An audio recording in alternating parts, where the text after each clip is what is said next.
ఎవరు ఏ పార్టీ అన్నది కాదు, తెలంగాణ ఫస్ట్ అనే పాలసీ జాగృతి తీసుకొని వెళ్తుంది.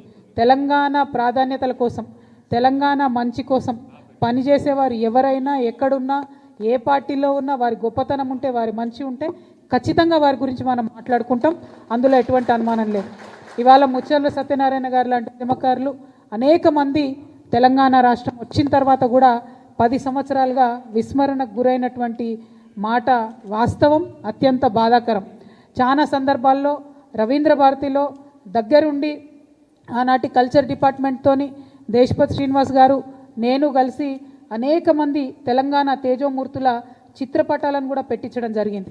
చాలా మందివి అఫీషియల్గా జయంతులు వర్ధంతులు నిర్వహించేటటువంటి ఒక సాంప్రదాయానికి తొవ్వలు వేయడం జరిగింది.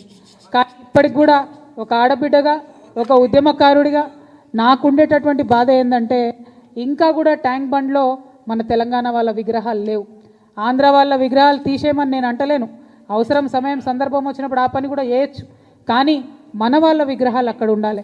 ముచ్చర్ల సత్యనారాయణ గారి విగ్రహం ఖచ్చితంగా ట్యాంక్ బండ్ మీద ఉండాలి.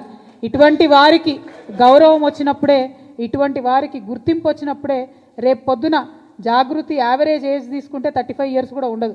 మా దగ్గర అంతా యంగ్స్టర్సే ఉంటారు ఎక్కువ.